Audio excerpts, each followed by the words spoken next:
Now this is the pH of the final soap. Can you see it's at 8? It's at 8, okay, which means that when you cut it, you can use it. You can still leave it for 2 weeks. You can still leave it for 1 week. Hello lovelies, this is Joshua DIY. Welcome back to my YouTube channel. In today's video, I'll be showing how to make turmeric brightening bar soap based on request. Okay, pay attention to this video on the screen. I'll be listing the ingredients I've used on the screen. Okay, so I'll first of all wear my protective measure, my hand gloves. This is the part of the water I'll be using. I'm using it to dissolve my kojic acid. You can use kojic depermeated. Kojic acid is very good for hyperpigmentation, for dark spots, for wrinkle. It brightens the skin or it lightens the skin depending on the quantity you are using. All right, so I'm going to add in my niacinamide. Niacinamide brightens the skin. It's good for dark spots. It's good for wrinkles. It closes the spots. That is the main reason why I always add niacinamide to my bar soap, because it closes pores. It also it improves the skin natural defense due to its anti-inflammatory.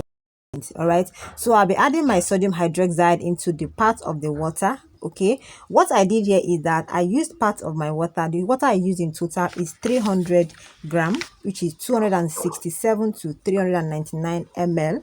But for those that always want to measure in gram, I have give the quantity in grams. All right, so this is my shea butter. I'll be using 80 gram of shea butter, which is equivalent to 80 ml. Okay, I'll also be using my palm oil. Don't worry about the color of my palm oil. This palm oil is the palm oil I bleached with chemical one time that turned pink. Okay, I still have some left. I'll be using 77 gram of the palm oil, which is equivalent to 80 ml. Now the next oil I'll be using is my palm kernel oil. I'll be using 422 gram of palm kernel oil, which is equivalent to 480 ml. You can use coconut oil depending on the oil you have available. Please try run it through a light calculator. It mustn't be this particular oils I use, but make sure that you include at least 40% of hard oil to your recipe. Okay, so I'm going to melt or heat or warm the oil. As I'm warming the oil, I also want the shea butter to melt. Okay, and I forgot to say that this process is I'll be using hot process for this soup. Please let me start by apologizing. This video is about 11 to 12 minutes. Please, I'm sorry, because I want to give every details of this soup. That is why it's extended to that length. Now this is my sodium hydroxide that I dissolved. I allowed it to clear.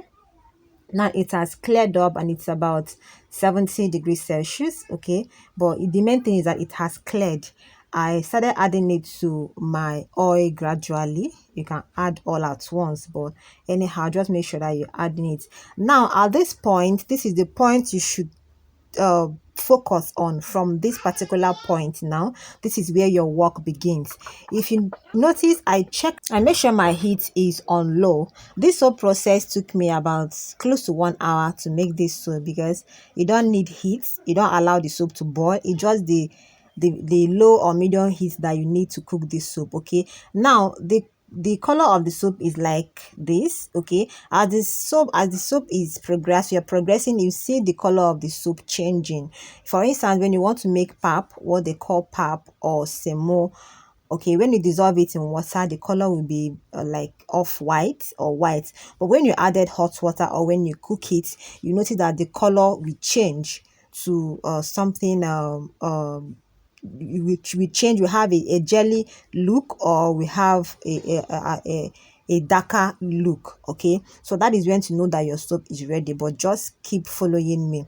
Now the soap was at trace. Please don't allow your soup to boil. Once you notice that your soup is boiling, please turn off the heat or reduce your heat. Can you see? I just checked now whether the heat is normalized, and I normalized it. All right, so you keep on mixing. The soap was was at trace. Okay, but now it has liquidified and it's scattering. It is separating. Can you see?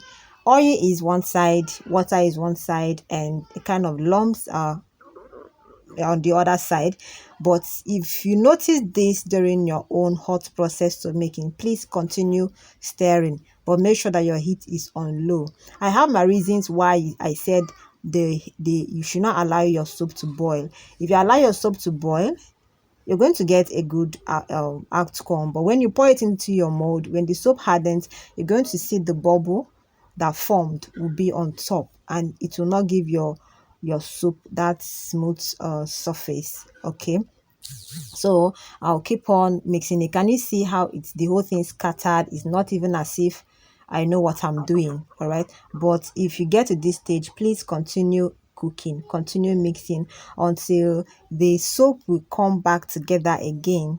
It will solidify again. Remember, we started from trace, from light trace to watery, now to scattered, now you get to a jelly texture. Okay, so please don't allow your soap to boil. As I said, please don't allow your soap to boil. This is the reason why most people like using double boiling method for their hot process. Okay, so it's going to take time. Double boiling method will take, especially if you are using a stainless pot or a stainless bowl, you're going to definitely see your soap boil. But please control your heat. Now can you see that the soap has is becoming jelly like? Everything is coming together. Okay, so yeah, will keep on cooking, keep on cooking. The soap is not done yet. Please, if you are a beginner in soap making, or if you don't have patience, please, this method is not for you. Please, this method is not for you. All right, but if you know you can have patience to make this soap, then you can go on, because after making this soap, you can use it the next day, you can use it after 2 days. You don't need to wait for 4 weeks. All right, so this is me checking the pH of this soap. The pH is 10, which no cold process can give you. Okay, so when you get to this stage, if you check your pH and you get to 10, you can add your ingredients. But me, I'll keep on cooking until I get what I told you, that the soap will start sticking on the stick like so.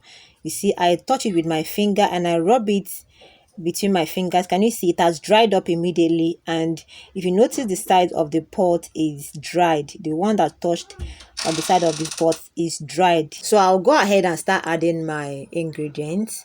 Okay, so my soap is ready now. I'll bring it down, or I'll off the heat. Okay, but this whichever one you want to do. Okay, so this is my Kaolin. Okay, I'm using Kaolin for this production. This is my Kaolin. I added a little quantity of my fragrance, and I'm mixing the Kaolin with my fragrance. Okay, you can add everything into your soup like that. The main thing is that you added your ingredients. Okay, however you choose to dilute the powders, it's all to you. All right, but make sure you add Kaolin. Kaolin is very good on the skin. It suits the skin, it calms the skin, it's good for rashes. Okay, and it's a purifier. It helps purify your skin. It helps to like a toxin to remove dirt from your skin. All right, so I've added the Kaolin, and this is me mixing it. I'll bring it down. All right, I'll bring it down and go ahead and add my turmeric. Yes, I'll add my turmeric. I'll take part of the kojic and niacinamide solution and dissolve my turmeric. If you add your turmeric like this in your soup, it's going to form lump, especially if you have a kind of lumps in the turmeric already. But if you have your stick blender and you want to add your turmeric like that, if you blend it, you're not going to have lumps. Okay, so but I don't advise you to use a stick blender at this stage of your soup. Please, it's going to harden up. All right, so I've added this turmeric. I'm adding in now my kojic and niacinamide that I dissolved earlier. I'll be adding also honey, which is a humectant. The super fast for this soap is just a normal 5%. Okay, so I decided to add honey for extra moisturizing. Then I'll mix everything together, then pour into the mold and cut after, or in 24 hours. From 15 to 24 hours, the soap should have set. So when the soap sets, you're going to cut it. Can you see how jelly the soap is? This This process is very simple if you are familiar with soap making. Okay, so if you're not familiar with soap making, just keep trying. At a point you get, everything will be easy for you to make. All right, so I'm going to tap or hit the mold for everything to sink in, to avoid air pockets, so that I will not have air pockets. So I covered it with a nylon, which is optional. You can leave yours open. Now I want to show you how the soap forms, but before then I want to check, or I would like to check the pH again. All right, the pH of the final soap. Okay, now this is the pH of the final soap, and you see it's at 8. It's at 8. Okay, which means that when you cut it, you can use it. You can still leave it for 2 weeks. You can still leave it for 1 week. All right, so that is one of the advantages of hot processed soap. You can use the soap once it hardens. All right, so this is the ladder test, and you see how this soap forms. All right, so for the person that requested for this, I don't know who you are. I've forgotten your name. I don't know. I can't remember. But I remember that someone chatted me on WhatsApp and requested for this soap to be made. Hence, I uploaded it here. And this is 18 hours after I made the soap and it's ready to be cut. Please, if you have watched this video to this very end, it shows one thing. It shows that you like what I'm doing. Please, I'm asking for a little favor from you. Kindly subscribe to this channel, like this video, leave a comment for me in the comment section. If you have any question, if you have any suggestion, if you have anything to tell me and you don't want to come inbox, please drop your comment for me in the comment section. All right, thank you all for watching. See you in my next tutorial. Bye.